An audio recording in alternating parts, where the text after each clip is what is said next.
Okay, first, I just want to acknowledge the passion in this room. It's truly inspiring.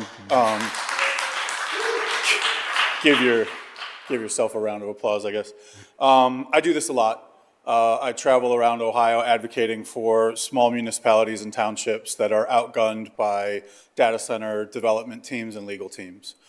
One of the things that I have learned is that most of the strategic consultants that data center development projects have used to target the state of Ohio for the last 7 to 10 years have specifically identified townships that don't have home rule and don't have full-time solicitors to be able to negotiate on their behalf.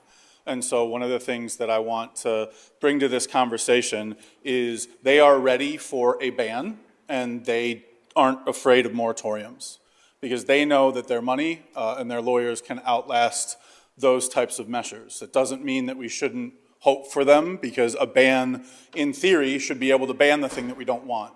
But unfortunately, these projects are backed by private equity, and I have a certain amount of experience dealing with private equity because I built China's largest craft brewery, and after 11 years of growing a business with my wife, private equity decided that we did not perform well enough, and they took the company away from us during COVID. They are rapacious. They will not stop at one thing that stands in their way. The only thing they truly hate is taxes. And taxes is a weapon that I think a lot of us have forgotten that we have. And so when we look at projects, and we've heard so much testimony today about how much energy the 72 plus hyperscale data centers that are in planning in the state of Ohio right now are applying to use, and what it'll take in terms of acreage and square miles of solar panels or wind turbines or diesel or natural gas to power them. The one thing that I haven't heard so far today is if we use the actual economic tools that we, the people, have to actually put limits on what speculative bubbles are, which is economic drivers that take advantage of cheap, under-regulated markets to be able to pump up the value of an industry before it comes crashing down. The last time we had a speculative bubble that bled into the real space, it was railroads. And so even if we want to look at the 2008 global financial crisis, those were financial vehicles. They were traded via wires and electronically. They weren't physical things. They went and bled into the equity that was in our physical homes. But the last time we experienced a true speculative bubble that bled into our farmlands and into our physical space, it was railroads. We have forgotten what those pains feel like and what it costs to clean up those blights. And so what I would propose that you consider is being the lead and being the lighthouse in the state of Ohio that would consider a tech industrial complex tax or a TIC tax, where you look at exactly what a data center is and then you tax it. These are not computers in a building. These are not facilities that are facilitating the storage of the cloud. They're not what your social media networks are running on. They're not what stream your videos on Netflix. These are manufacturing facilities. They take our data and they manufacture new products based on our hopes, dreams, culture, history, music, religion, everything, the essence of humans.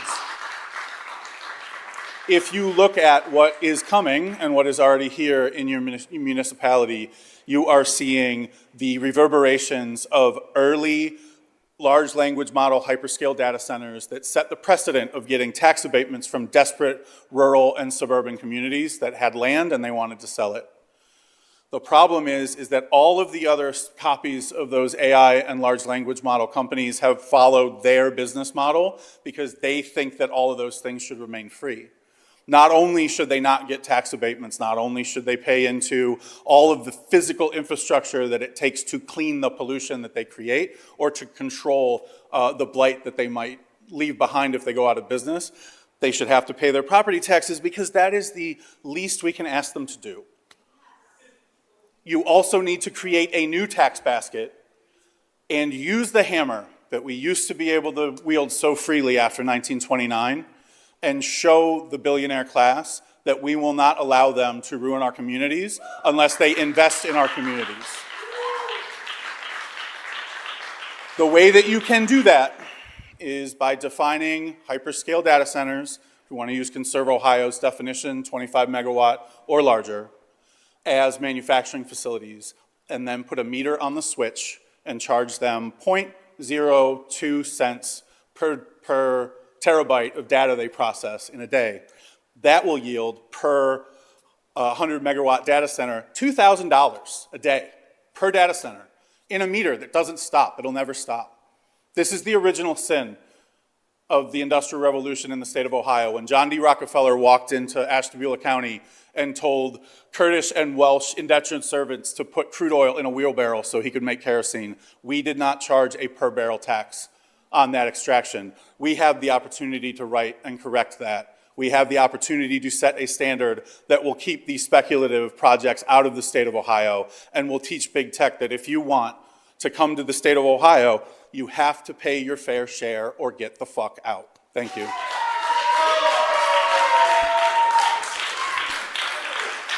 Well, thank you for your advocacy. Next, we have Kat Adams.